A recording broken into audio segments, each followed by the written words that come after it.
An Indy 500, i500, MPU, driver board, DMD controller, and DCS soundboard, and Fliptronics 2 board.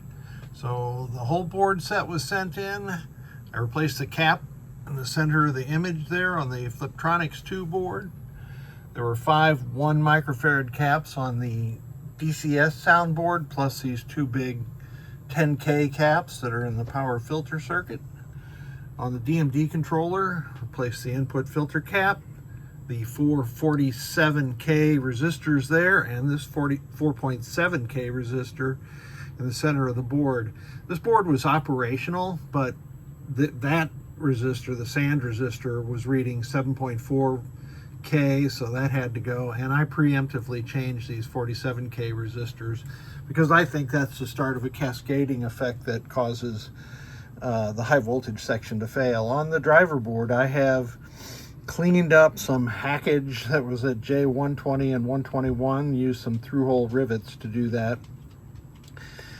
Replaced the power, or GI power in. This is the 512 and ground out.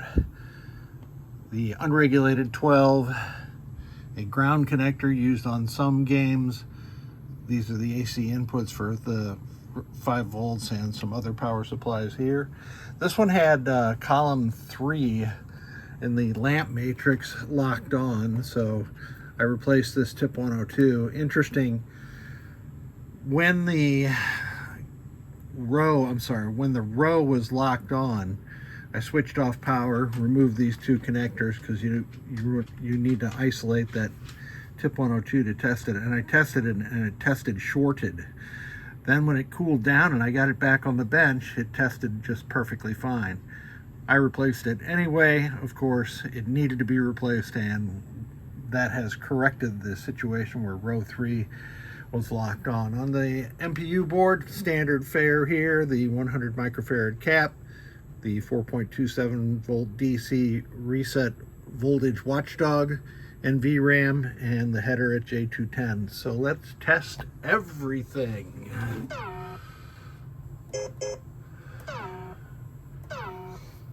Only 7 columns are used in Indy 500. Going across the diagonal now. And I'm going to do this to pick up row 8. Here are the end of stroke switches, which are actually processed on the Fliptronics board. It's sort of a mini switch matrix processor. It's more coin door switches.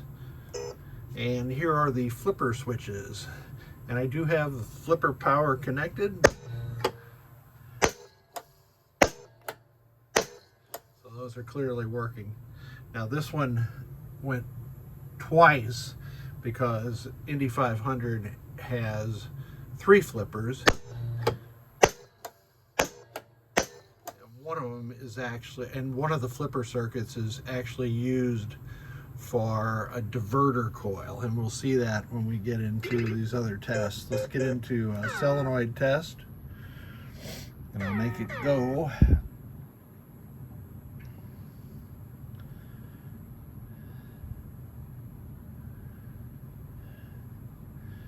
So those are looking good, and that was the diverter. Let me do that again. Here's a diverter power, diverter hold. So that is a repurposed circuit on the Fliptronics board. So all the solenoids are working correctly. Let's do GI.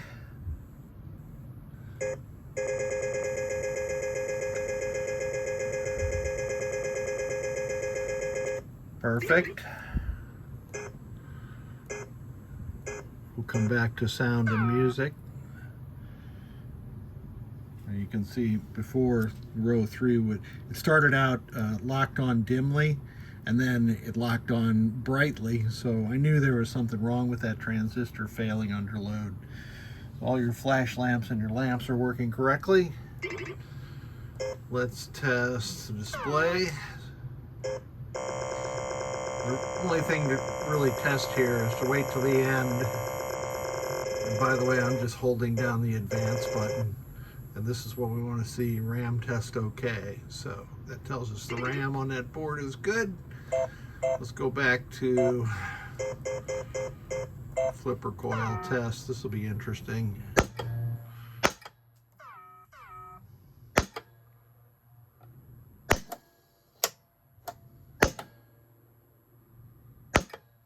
That's good.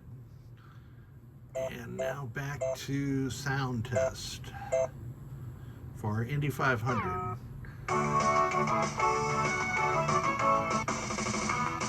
I don't have any time in on Indy 500 at all.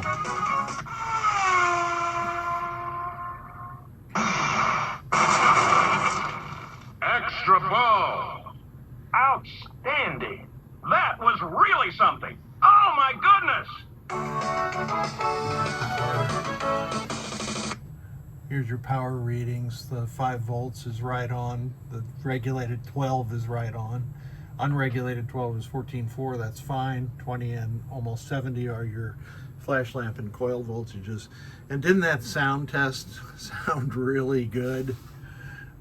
There's so much of an improvement between the pre-DCS soundboard that was in earlier versions or earlier games and this DCS soundboard.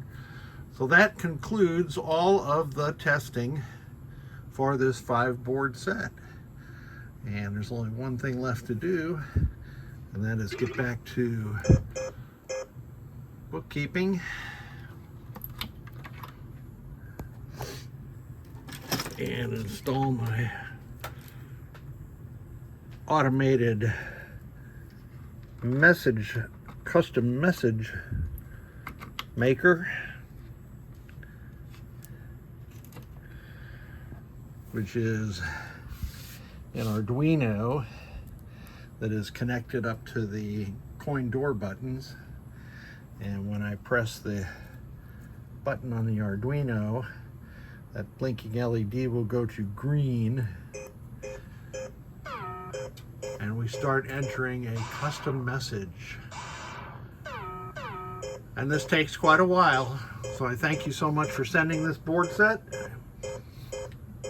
Have a great day.